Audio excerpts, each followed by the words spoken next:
Okay, this is material that has been created for Afghan women scholars for the purpose of teaching spectrophotometry when you don't have a spectrophotometer.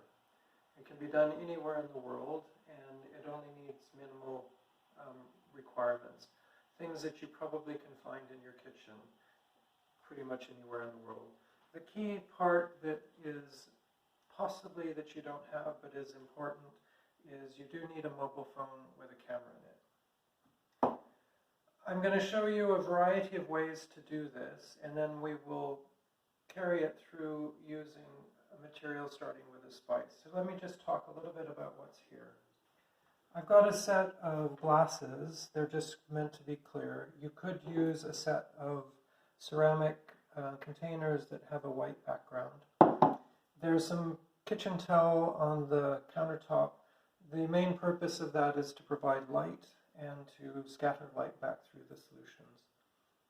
I've got three colored materials, or four colored materials that you can do. So one that's probably in almost every kitchen is ground turmeric. You can get it in the shops. It's used to color things and also as a spice. I've got two different types of dye.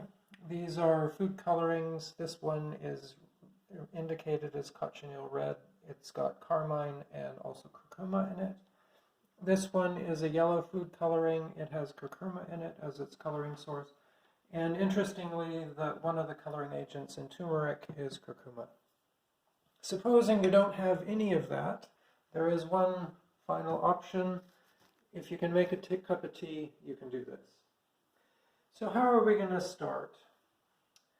The first thing that I want to do is just explain a little bit about spectrophotometry. Spectrophotometry in its simplest form consists of a light source. In this case, the light source is the sun, and it's coming in through the windows and it's scattering off these white surfaces. If you need to do this and you don't have a white kitchen towel, a good white background will also work, or a white piece of paper.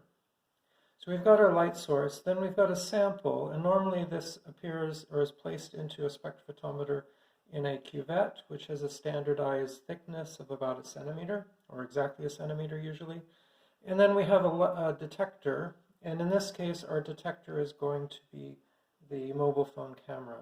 And so you can do this experiment and get quantitative information out of it anywhere on the planet. Okay.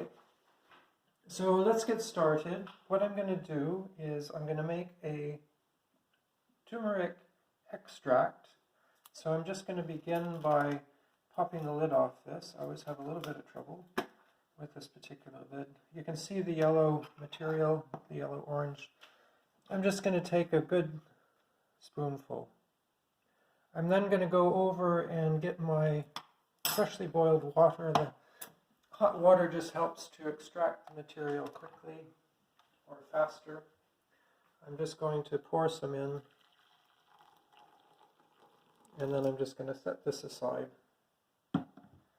Give it a stir.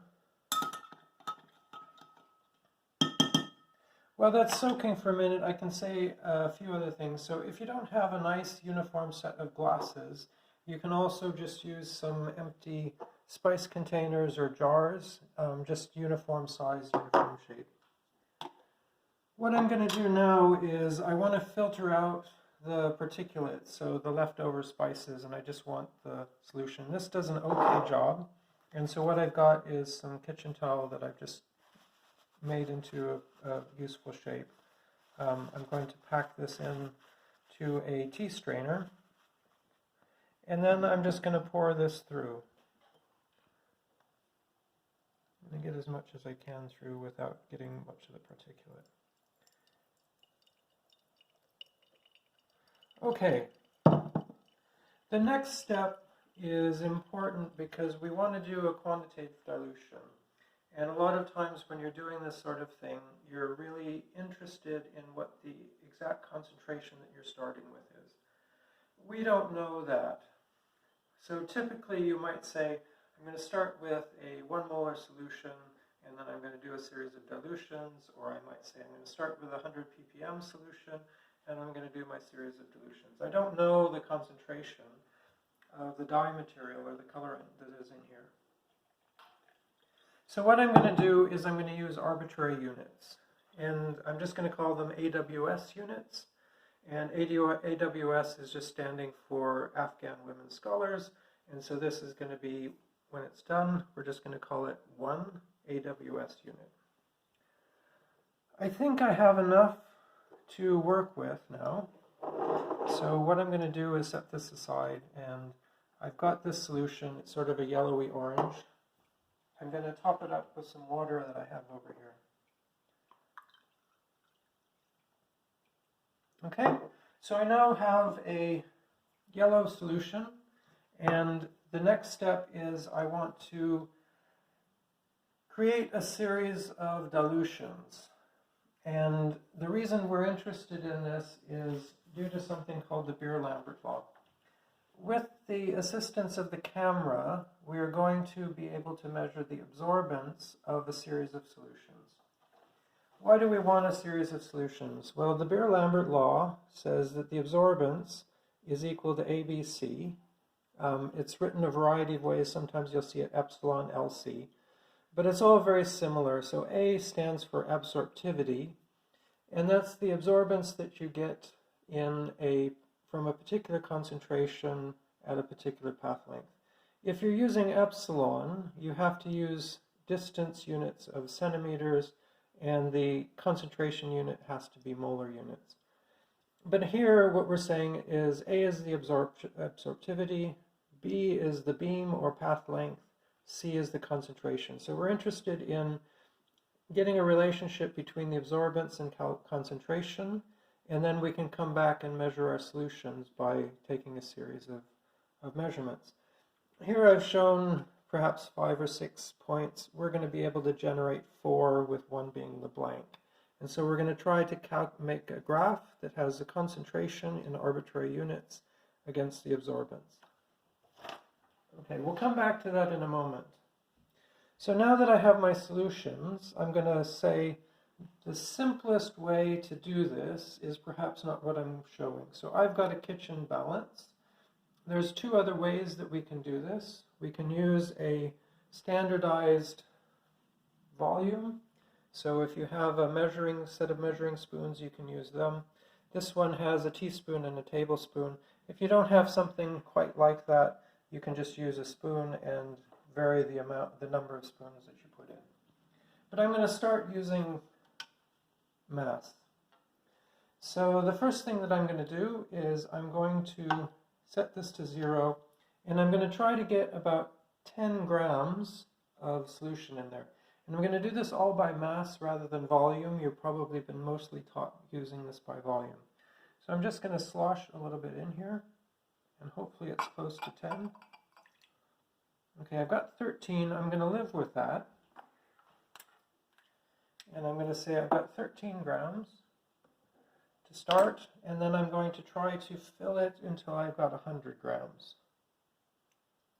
And that will allow me to calculate my dilution.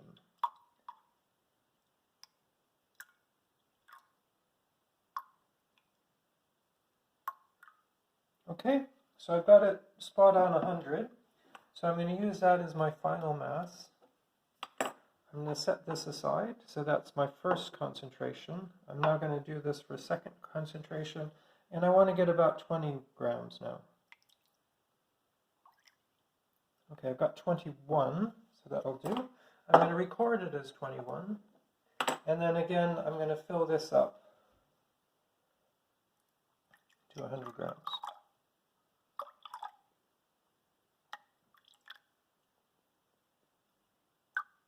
Okay, I got 101, so I'm going to record the 101. Okay, that's my second standard.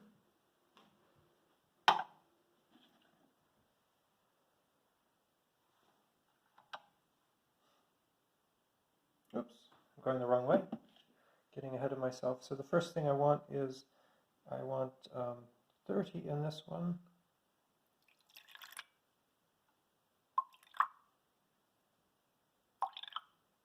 Okay, I've got 31.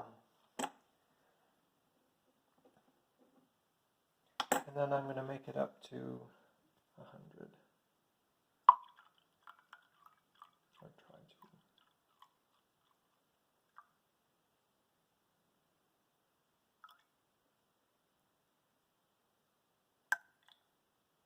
102. Okay, close.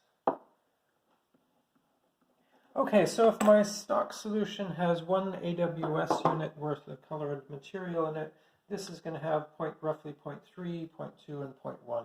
We can do the calculations later. Okay, I'm going to arrange these now from lowest to highest. And then I've got my final one. This is going to be my blank. And this one is going to have 100.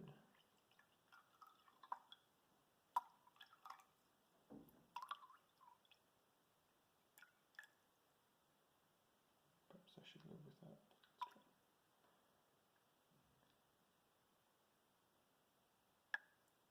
Okay, I've got 102. So I'm going to 0 and 102. So the thing that you want to make sure you try to do is we're trying to get the levels at the same height. There's one more thing that I'm going to do. I'm going to slosh a little bit as an unknown into this container. I don't know how much I'm putting in there. Let's try that. And then I'm just going to add some amount of water. And we're going to later try to come back and measure that material. Okay, what are we going to do next? The next thing that I want to do is get these as close together as I can, and I want to take their picture. Okay, so the mobile phone is nice because it allows me to take a picture. Let's see, I'm just going to do this sort of a mock-up because I'm going to take the picture at another time. I want to get all of the glasses in at the same time. I'm going to then take a picture and I'm going to go with that. Okay, so the last thing before we stop, so if we just move this up a little bit so that we're looking from above, I'll show you how to do this. So you want to have it about like that, and then you're going to take a picture. Okay? And that will allow us to calculate the amounts present. Okay, so if you had a fifth glass, you could go ahead and just pour this in. But what I'm going to have to do is I'm going to stop there once I've explained the last step. And then there will be some additional things that you'll have to do based on instructions I'll give separately. So how are we going to make this work? We sort of have the equivalent of a quadruple beam spectrophotometer. The light source is coming in. We've got a double beam spectrophotometer would work like this. Light source, some kind of a beam splitter. You have your reference. That's the solution with no colored liquid in it. We call that the intensity that we get through that I0. Then we have our sample solutions. We've got 3 of these, in fact. And what we're going to try to do is measure the intensity using the mobile phone of the amount of light that is coming through these solutions. We then calculate the transmittance, which is the intensity of the sample divided by the intensity of the reference. We then have the ability to take the minus log base 10 of the transmittance, and that gives us our absorbance. And if you remember from earlier in the video, the absorbance is related to the concentration via the Beer-Lambert law. So what we're going to have to do is then use these solutions to calibrate, and then we're going to come back and measure using this solution. So I hope you've enjoyed the video. I'm going to have some other materials that will go for the next steps, and then I'll also show you how you can use these alternative materials in the event that you don't have turmeric, if you don't have a balance, or in a worst case, if all you have available to you is a cup of tea. With that, I'd like to thank you for your time, and I hope you've enjoyed this. Thank you very much.